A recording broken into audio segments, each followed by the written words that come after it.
Thanks for joining me for this second in a series of photography videos from Walt Disney World Resort.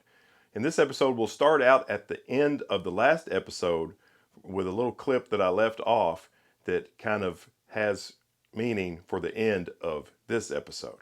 Okay, so just right around the corner from me, as I was finishing my panorama shot, a security guy rode by with his radio blaring on his bicycle. He was totally oblivious to me hiding over here in broad lamp light as I made my panorama. I'm just going to do that one shot. Okay, now that we have that little bit of foreshadowing out of the way, let's go to the next morning where we got up early and went to Disney's Animal Kingdom theme park. We went directly to the safari ride where we rode it twice in a row. We were on the very first truck out, and then we rode it again directly after that. And I made photographs with the Fujifilm X-T3 and the 55-200 from both of those rides, and I'll show you the best ones right now. Here is the first shot from the first ride on the safari that I liked enough to share with you, and it's this beautiful backlit photograph of these two giraffes. You know, the safari vehicles are constantly moving, and it's a really bouncy, bumpy ride, so photography is really difficult on the safari. This beautiful monkey is a mandrill, which is the same type of monkey that the character Rafiki in Disney's The Lion King movie is. The beautiful mandrills are often difficult to see on the safari ride, but on the first ride of the day we were able to see this one.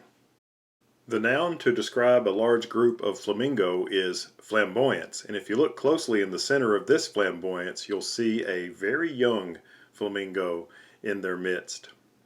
Here's a photograph I made of a Disney zoologist that was checking the youngsters and returning them back to the flamingo area. To give you an idea of how close this white rhino came to us, the shadow that it's about to step into is the shadow of the truck we were in.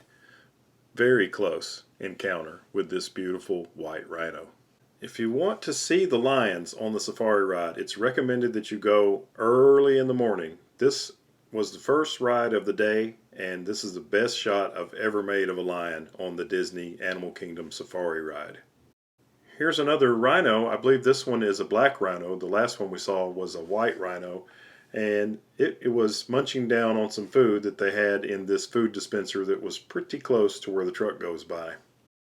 Here's a photograph of an African wild dog. They also call these painted wolves. It was really nice to be able to get a decent picture of one. You can often see them, but usually they're hiding way in the back or under the cover of grass. But I got a full shot of this one. Now on the second ride through, here's another photograph of some giraffes. And you can see the center giraffe is eating some food that they have in a cleverly located giraffe feeding station. One thing that we didn't get a very good view of during our first ride through that we were able to get a nice shot of on the second ride was this beautiful elephant who was eating his breakfast. Here's a photograph from the second pass of the flamingo area, and I just love the way the light is coming through on this particular image. Really beautiful golden light that morning, and all the flamingo are guarding the chicks because the scientist was still doing his observations. You can almost always see the cheetah when you ride the safari ride, but usually later in the day they are way at the top of this hill that this cheetah is at the bottom of, and they are laying down. This one was up and walking around, and I managed to get one pretty good shot of it. This beautiful animal is a scimitar horned or Sahara oryx. They are listed as extinct in the wild, so the only place you'll ever see one is in captivity. Hopefully they can reintroduce them into the wild soon. What a beautiful animal. After the second safari ride, we made our way down to the Pandora area, and we took kind of a back way that doesn't go back to the main hub of Animal Kingdom. It doesn't go to Discovery Island. There's a back way that goes from Africa to Pandora, and while we were walking in that direction, I made one photograph. One of my favorite photos of the day was this green heron. This was just on a rock on the waterway between the path that runs between Africa and Pandora, and the other side of the waterway is Discovery Island. This is an indigenous species of the United States. After making that photo, we went on down to the Pandora area, and we rode the Flight of Passage ride, which is absolutely amazing, but there's no photography and video opportunity, so I don't have anything to show you. Just let me tell you, when you go to Walt Disney World, make sure and ride that ride. And then we left the Pandora area and went up to Asia. And Casey and I rode the Expedition Everest roller coaster twice. And I'm going to show you some video from both of those rides. First, I'll show you the first half of the ride from midway or a little bit further than midway back of the roller coaster. And then I'll show you the rest of the ride from the front seat.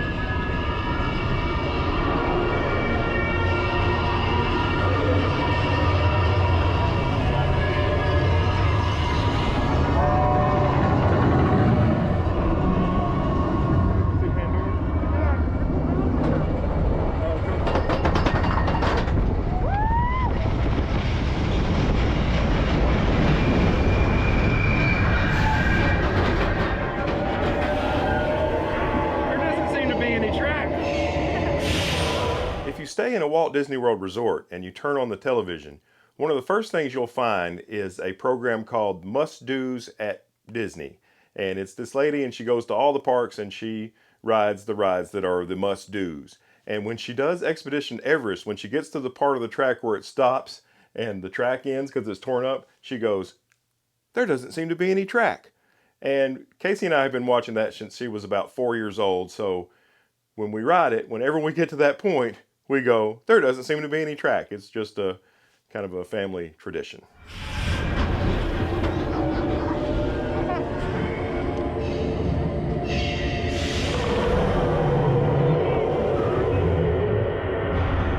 Doesn't seem to be any track.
Next, we stayed in Asia, and all three of us rode a ride called Kali River Rapids.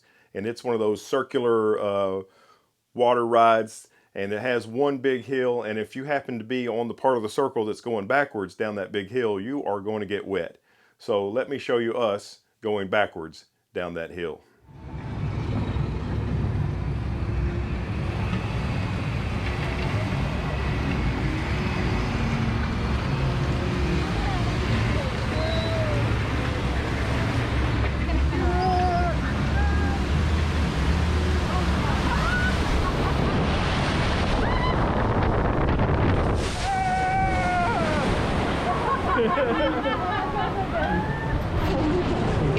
You get wet? Yeah.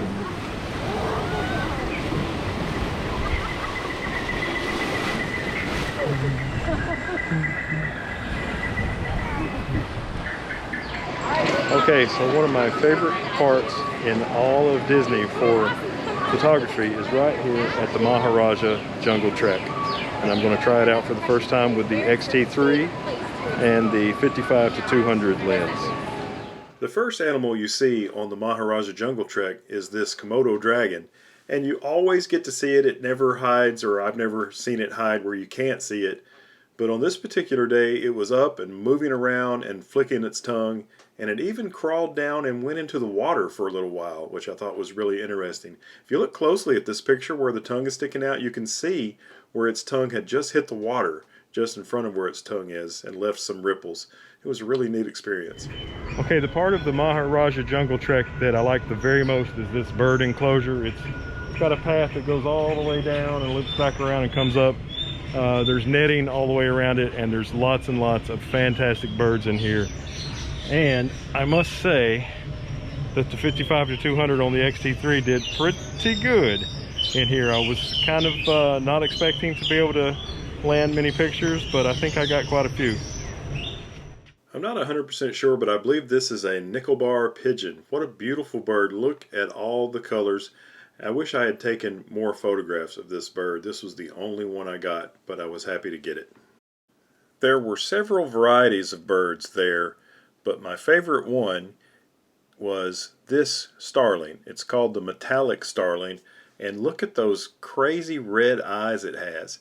There were several of them in the place, but it was difficult to get a photograph of them because they didn't sit still for very long, and they like to hide in the shadows.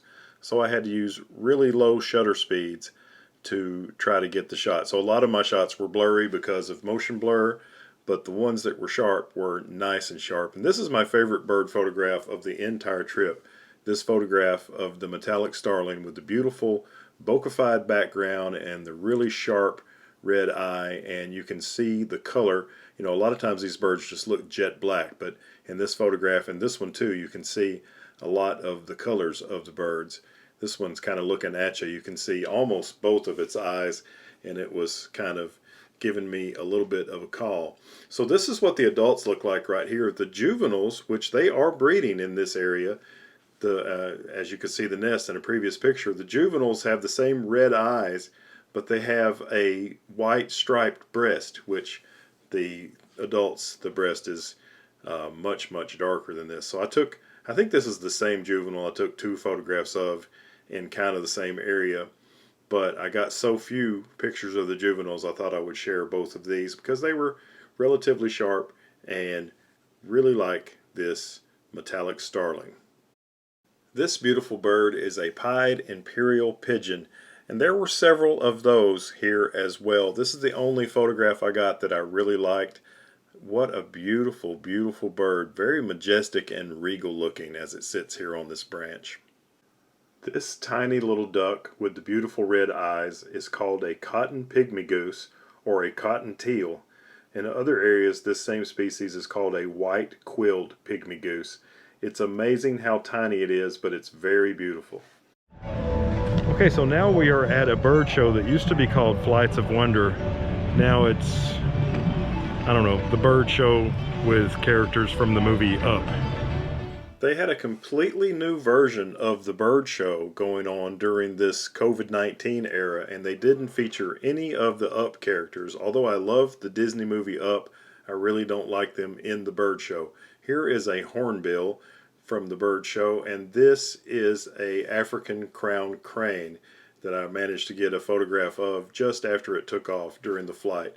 It's very, very difficult to photograph this bird show because the light is usually not very good, so most of my photographs are of perched birds like Hope, this American bald eagle that you see here. This bird has been in this bird show for years and years. I've been seeing it for a long, long time. And here is a in-flight photograph of a macaw as it flew by.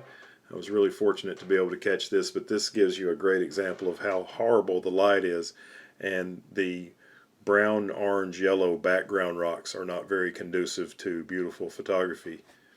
This beautiful and huge bird is a harpy eagle, and look at this thing. What an amazing animal. I wouldn't be surprised if this thing could pick up your cat and fly off with it. What a bird.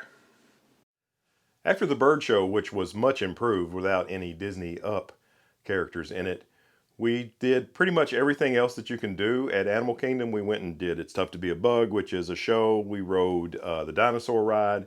I didn't get any footage of any of that. And then we went back to the hotel. And later that evening, I snuck back over to the Caribbean beach area to try to get another panorama because I wasn't sure that I was satisfied with the one that I showed you at the end of episode 1. So, but as I walked out that way, I went the other direction. I was going to try to shoot from the other side. I went left the first time, I went right. The second time I passed, I'm not sure, it was maybe a custodial staff person that kind of asked me if I was lost. And I said, no, I'm going out here to take a picture. But we both knew that I had just gone around a barricade to get to where I was. And anyway, I got to the place where I thought I was going to make the shot, and it wasn't good from that side. So I meandered all the way around back the long way to where I was the night before, or nearly where I was the night before, and I made a panorama. But as I was finishing up, okay, I'm back here again at, right behind me, that is Disney's Caribbean Beach Resort. I'm right here at the Barefoot Bay Boatyard Lighthouse. Last night I was right over there. Tonight I'm just a little bit further over here, still working on a panorama. Looks like I got 5-0 coming to talk to me, so I need to get on out of here. But I made another panorama, and I think this one's going to be better a little bit earlier, a little bit of blue hour left in the sky. Got to run. Well, it was 2 security guards over there, and they stayed like 50 or 75 feet away from me as I finished that clip. And then they still stayed, so I put all my camera gear back in my bag and packed all up. And you know, the only way I could get out was to walk over there to them. So I walked over there to them, said, how y'all doing? Are y'all staying here? Are you staying here? Anyway, they asked me a bunch of questions, and they verified, you know, I was able to give them my room number and my name so they could verify my reservation over at the Riviera Resort. They ended up calling their boss, so now there's 3 of them out there talking to me. And, you know, I shouldn't have been over there, but I really wanted to make that panorama. I had the idea of making that panorama when I made the reservation 7 months prior. And 7 months prior, there was no COVID-19 and Caribbean Beach Resort wasn't closed. You know, Disney's open, but it's not completely open. They don't need all the resorts open to handle the amount of guests that they're having right now because it's much, much less crowded during the COVID thing. But anyway, I did get the panorama. I thought I was going to like this one better than the one from the previous night, but I don't know. I'll show it to you now. I thought I was going to like this shot better than the shot that I made the night before. And in some ways I do. It's nice to see some color still left in the sky, but in other ways I kind of like the completely dark photograph that I made the night before better. You can watch episode 1 of this series at the end and compare it to this one and see which one you thought was the best. All right, thanks for watching episode 2 of our Disney World Photography Adventure series. I hope you have enjoyed it so far. If you have, please give me a thumbs up. It really helps out the channel, helps me out, and I would certainly appreciate it. And if you want to see some more, hit the old subscribe button, hit the bell, boing, boing, boing, and as always, I look forward to seeing you in the next one. Bye-bye.